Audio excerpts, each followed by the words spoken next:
ठोस अवस्था की इस अगले क्लास में हम लोग पढ़ेंगे अंतरकाशीय रिक्तियों के बारे में। तो अंतरकाशीय रिक्तियाँ क्या होता है उसको जानते हैं। देखो, किसी क्रिस्टल की संरचना में अवयवी कणों के मध्य कुछ रिक्त स्थान बच जाता है, जिन्हें क्या कहते हैं, अंतरकाशीय रिक्तियाँ कहते हैं। जैसे कि ये हमारे क्या हैं, अवयवी कण हैं, ये आपस में क्या होंगे, व्यवस्थित होंगे। तो यहाँ पर जो उनके बीच में कुछ न कुछ रिक्त स्थान क्या होगा, बचेगा। तो वहीं जो रिक्त स्थान होगा वो क्या कहलाएगा, आपका अंतरकाशीय रिक्तियाँ कहलाती है। ठीक है, इसके प्रकार के बारे में भी दिया गया है कि अंतरकाशीय रिक्तियाँ होती क्या है। तो देखते हैं, यह मुख्यतः 3 प्रकार की होती है। पहला देखेंगे तो पहला यहाँ पर त्रिकोणीय रिक्तियाँ।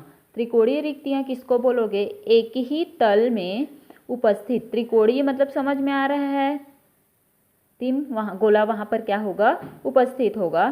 तो एक ही तल में उपस्थित 3 परमाणुओं के मध्य बनी रिक्तियाँ क्या कहलाएगी, आपकी त्रिकोणीय रिक्तियाँ या फिर त्रिकोणीय अंतरकाशीय रिक्तियाँ कहलाती है। ठीक है, उसके बाद यहाँ पर ले लेते हैं 3 गोला, 1, 2 और 3, तीनों आपस में जुड़ करके व्यवस्थित हुए हैं। तो इनके जुड़ने के बाद भी देखो यहाँ पर कुछ न कुछ खाली स्थान क्या हो रहा है, बच रहा है। तो इसी को क्या बोलोगे, अंतरकाशीय रिक्तियाँ। तो क्या बोलोगे, एक ही तल में 3 परमाणुओं के मध्य बनी रिक्तियाँ क्या कहलाएगी, त्रिकोणीय रिक्तियाँ कहलाती है। उसके बाद देखते हैं, अगला है आपका दूसरा चतुष्फलकीय रिक्तियाँ। चतुष्फल की रिक्तियाँ किसको बोलोगे, देखो यह रिक्ति, नाम से पता चल रहा है कितने गोले होंगे, 4 गोले होंगे। तो यह रिक्ति 4 समान गोलों से क्या होती है, निर्मित होती है। 3 गोले एक ही तल में क्या होंगे, उपस्थित होंगे, एक दूसरे को स्पर्श करते हुए। तथा चतुर्थ गोला जो है, इनके द्वारा निर्मित रिक्ति पर ऊपर से या नीचे से रखा रहता है। इन चारों गोलों के केंद्र एक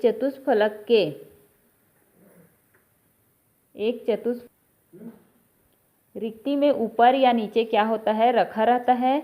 इन चारों गोलों के केंद्र एक चतुष्फलक के 4 कोने बनाते हैं। इसीलिए इस रिक्ति को क्या कहते हैं, चतुष्फलकीय रिक्ति कहते हैं। देखो, पहला, दूसरा, तीसरा गोला एक ही तल में उपस्थित है, और चौथा गोला जो होगा या तो उसके ऊपर में होगा या तो उसके नीचे में होगा। ठीक है, अब इसकी संरचना मैं ऐसे बनाऊं, इन तीनों गोलों को मैं पहले ले लेती हूँ। तो पहला गोला, दूसरा गोला और तीसरा गोला इस प्रकार से उपस्थित है, और यहाँ पर जो ऊपर में है उसको ये ऊपर वाला गोला है। तो देखो, अब इसको अगर मैं मिलाती हूँ, एक केंद्र बिंदु मान लो, तो यहीं पर देखो ऐसे करके बन रहा है आपकी चतुष्फलकीय जैसी वाली संरचना। तो इसीलिए बोला गया है कि इसकी जो 4 गोलों का आपस में क्या होना, मिल करके जो रिक्ति का निर्माण करेगा, वही रिक्ति आपकी क्या कहलाती है, चतुष्फलकीय अंतरकाशीय रिक्तियाँ कहलाती है। ठीक है, अगला देखते हैं जो है आपका अष्टफलकीय रिक्तियाँ। इसको देखते हैं क्या होगा। यह रिक्ति 6 समान गोले से निर्मित होती है। 6 समान गोले से क्या होगा, निर्मित होगा। इसमें 4 गोले एक ही तल में एक दूसरे को स्पर्श करते हुए क्या होंगे, इस प्रकार रखे रहते हैं कि इनके केंद्र एक वर्ग के चारों कोनों पर पड़ते हैं।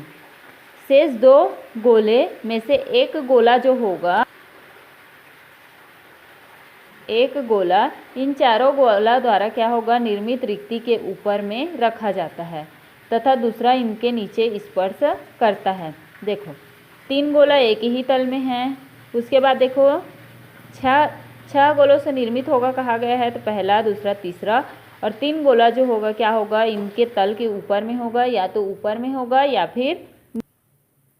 अब इसी संरचना को मैं अगर अलग करके बताऊं तो कैसे बनेगा। देखो, ये जो नीचे वाला 3 गोला है उसको मान लो ए वाला, नीचे का 3 गोला हुआ, और इसके इन तीनों के तल के ऊपर में जो है उसको मान लो ए वाला गोला।